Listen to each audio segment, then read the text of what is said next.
Сәлем менің сүйікті көрерменім. Бүгінгі қазақтың ұлттық мерекесі, ұлыстың ұлы күні, әз-наурыз мерекесі құтты болсын. Барлықтарыңыздың отбасыларыңызға амандық, дендеріңізге саулық тіледім. Бүгін менің көңіл-күйім өте керемет болып тұр. Себебі осындай мерекелік күндерді жаным сүйеді. Адамға ерекше шабыт пен қуаныш сыйлайды. Ұйқымнан тұрып, асықпай жуынып алып, төсек орнымды реттеп, жақындарымды наурыз көже ішуге шақырамын деп шештім. Оларға чат ашып, барлығын наурыз көже ішуге шақыратынымды жазып жібердім. Жандарым, олар да қуана-қуана келісе кетті. Мен де әдемі көңіл күймен қарсы алайын деп, әдемі қазақи көйлегім мен қамзолымды киіп дайындала бастадым. Мерекелік көңіл күй сыйлау ол біздің өзіміздің қолымызда.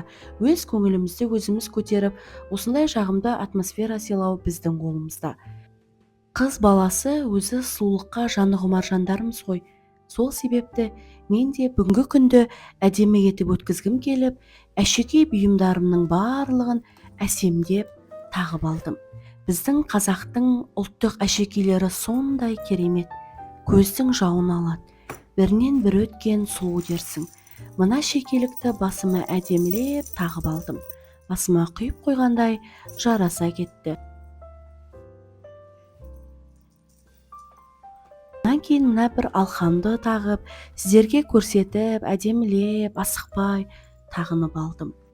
Сонан соң шашымды шығарып, шашыма шашбау тағайын деп, шашбау болмағаннан кейін сырғаны шашбау секілді әдемілеп тағып алдым. Сіздерге лайфхак: шашбау табылмай жатса, сырғаны шашыңыздың арасына қадап қоя саласыздар.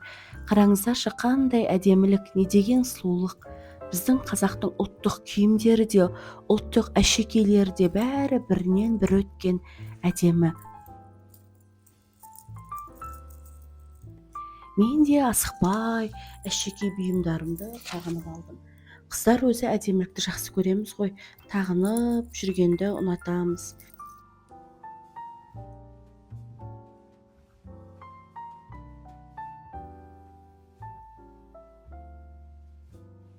Қараңыздар, көйлегім сондай әдемі болып тұр. Сары түсті, ерекше көзге түсетін жарқын образды кигім келді. Көк қамзол мен сары түс ерекше бір-бірімен үйлесім табатын түстер ғой. Біздің қазақ еліміздің туында да көк түс пен сары түс бір-бірімен үйлесім тапқанын білесіздер.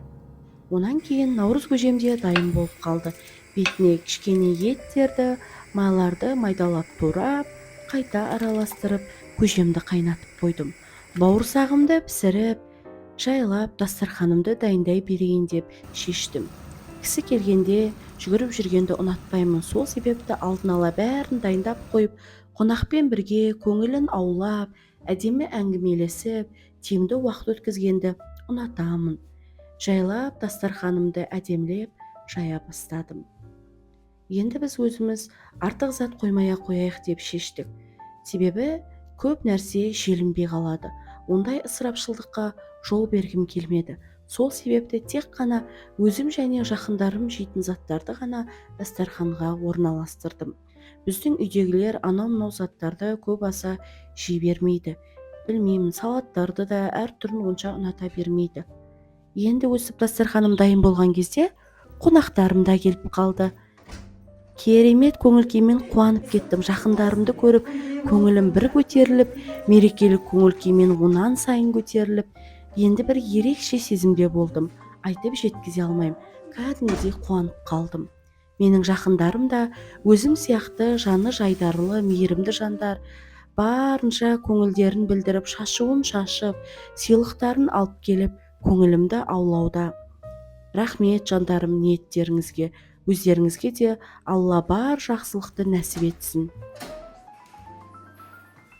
Наурыз құтты болсын, құт берекесін ала келсін. Әдемілеп көжемді құйып, қонақтарыма ұсындым. Қонақтарымның арасында бір әпкем ғана видеоға түсіруге келісімін берді. Қалғандары видеоға түсіргенді ұнатпайтынын, камера алдында көрінгісі келмейтіндерін айтты. Мен де жақындарымды қинағым келмей, жарайды деп келісе қойдым. Үйіме сыйлап келген қонақтың мазасын алып видеоға түсіруін талап етсем, дұрыс болмас деп шештім. Сол себепті өз еркімен видеоға түсуге келіскен жанды ғана видеоға түсіріп алдым. Сіздер ойлап жүрмеңіздер, 2 адам ғана болып отырған екен деп. Біз көп болып отырдық, бірақтан қалғандары видеоға түскісі келмеді. Жаңа айтқанымдай, бір әпкем жақында ғана 4-ші сәбиін дүниеге алып келген болатын. Ол кісі жақында босанған соң келе алмады. Сол себепті сыбағасын салып жіберуді өтінді. Сыбағасын салып жібердім, қонақтарымды шығарып салдым. Енді өзімнің жайлы киімімді киіп, дастарханның орнын жинастыруға кірістім. Қыз баласының тірлігі бітпейді ғой.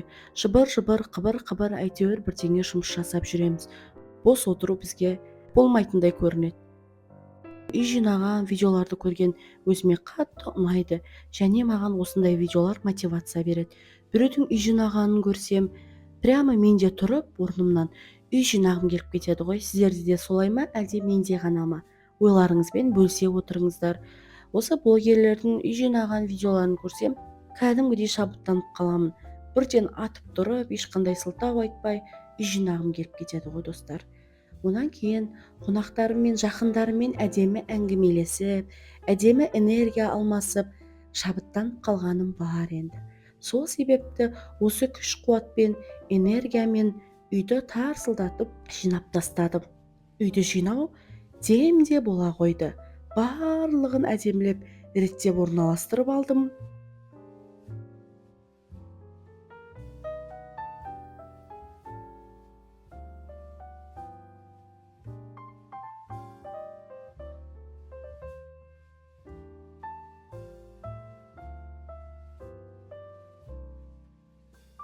Қазір сіздерге кухнямның дотырын көрсетемін. Осылай шашылып қалды. Қонақ күткеннен кейін сәл шаршап қалдым. Бірақ бұлай ыдыстарды жайратып қойғаным жарамас деп, өз-өзімді қолға алып, тездетіп ыдыстарды шуылдатып жуып тастадым. Барлық ыдысымды жақсылап жуып, орындарына орналастырып қойдым. Және де біздер білесіздер ғой, енді қыз балдар бір жерді жинаймыз десек, жан-жағының бәрін жинап кететініміз бар енді. Мұны өздеріңіз де білесіздер. Алдымен қонақтың орны дедім, одан ыдыс-аяқ дедім. Ыдыс-аяқ болған соң кухня гарнитурды тазалап кеттім. Анам маған үнемі айтып отырады: түнгі уақытта ыдыс-аяқты жумай қалдыруға болмайды. Міндетті түрде қанша жерден шаршап тұрсаң да, ыдыс-аяғыңды жуып жату керек дейді. Мен де сол нәрсені қолдаймын.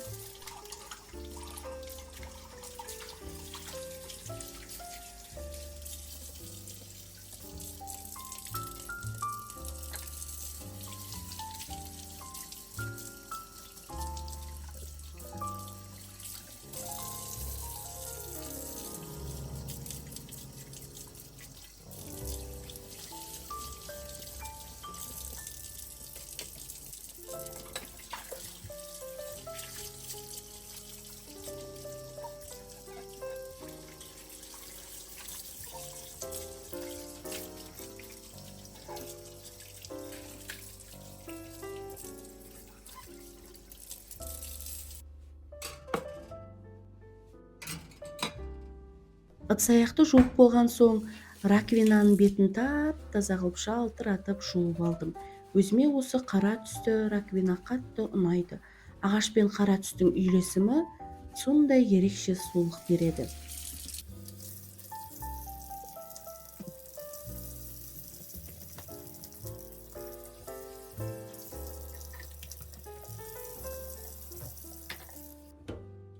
Бүгіндікке наурыз көже пісіріп, бауырсақ пісіргеннен кейін газымның түрі осындай болып қалыпты. Бір күннің ішінде осылай болып тұр. Онан кейін қолыма қолғабымды киіп, газымды жақсылап тазалап алайын деп шештім. Қолғаптың бетінде сүйкімді гүлі бар екен. Қараңыздаршы, біздің газовый плитаға осындай фаберликпен сүртеміз. Себебі азелит, қазан-ырғыш дегендерді қолдана алмаймыз. Себебі беті сырылып қалады. Бізге сатып алған кезде ескерткен болатын, тек қана фаберликтің жуғыш заттарымен жуасыздар, қалғандарын бетін сырып кетеді деп. Осылай фаберликтің тазалағышын бетіне құйып қоямын да 5 минутқа қалдырамын. Сонан соң газымның бетіндегі майлар өзінен өзі еріп, жақсылап сүртуге оңай болады.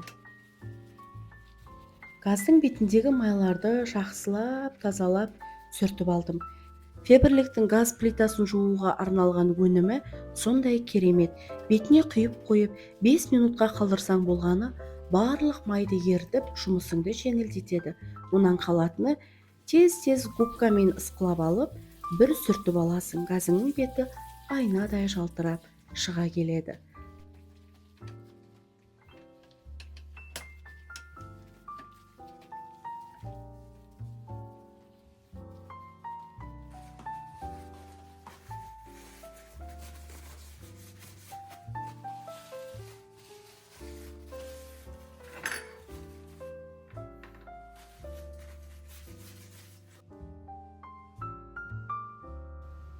Ас бөлмедегі сенсорлық светті жағып қойдым.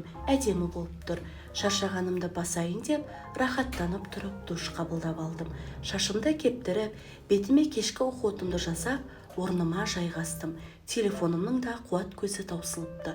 Оны қуат көзіне қосып қойдым. Достар, бүгінгі күнді менімен өткізгендеріңізге көптен көп рахмет. Барлықтарыңызға түн тыныштығын тіледім. Қайырлы түн достар, сау болыңыздар.